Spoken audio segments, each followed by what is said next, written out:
So, Discord just announced that they're requiring face scans or IDs, which is just 4 months after they had a data breach of almost 100,000 government ID photos. And if history's any indication, this will go about as well as you'd expect, but you might be wondering how we got here to this dystopian nightmare. Well, let me tell you about the UK. So the UK government's always been kind of weird, like with the Online Safety Act, making you scan your face or give an ID to use Discord, Reddit, and even Spotify, which kind of went as you'd expect. Yeah, that's not gonna work, guys. They're banning VPNs for people that are underage.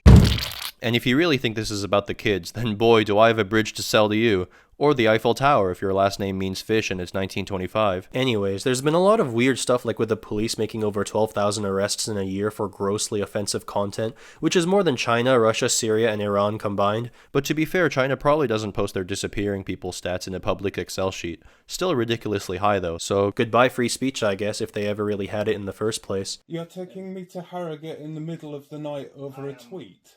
I am, unfortunately. Then there's the undercover police joggers, which were hot cops in yoga pants jogging around to bait catcallers. And look, catcalling is shitty. I'd never do it, because I don't go outside. But considering the list of issues they got over there, is this really the top priority? Another one is Wikipedia getting categorized as a social media. Wikipedia fought against it, of course, but they lost it somehow. Meaning in the future you might need to use an ID to access Wikipedia, which also means goodbye anonymous editing, I guess. So if we find out tomorrow that someone in the UK government had ties to Epstein and you add that onto their Wikipedia page, the government and basically the whole world will know that it's you. So that's just nightmare fuel. Oh, and here's a fun one. UK sentencing guidelines almost require judges to get special background reports before sentencing people. You know, like, do they have kids? What's their situation? Was it their first time committing a crime? You know, humanize them. Oh, that's not that bad. And it only applied to women, young people, or minorities.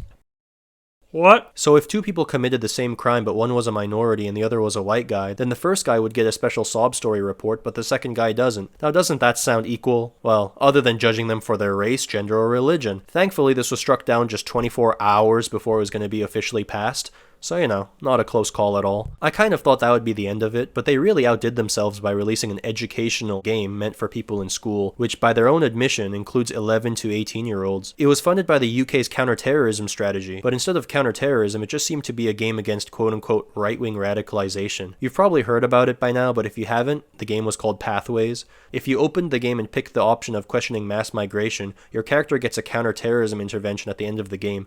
And I'm sorry to tell you this, UK government, but if that's your litmus test for being a terrorist, you might need to update your map for basically the entire world. Anyways, the game had so much controversy on the fact that it was basically propaganda that it was taken down. Kind of shameless if you ask me, but then again, I'm just a random guy that can't draw really well. But I do know how to code, so I decided to create my own version with a friend of mine. It makes fun of the other side for once, though, because weirdly, every anti-radicalization game in Europe only targets the right. Funny how that works. Links in the description. It's not really meant to be taken seriously, but I sure had fun making it. Like, here's the title of the game, and I think you can guess what the first scene is from this. Well, that's all I got for this episode, so thanks for watching, and if you want more, subscribe, and tell me what internet drama you want me to draw next. Get it? That's why my channel is Draw. And if you do decide to touch grass, look out for hot joggers.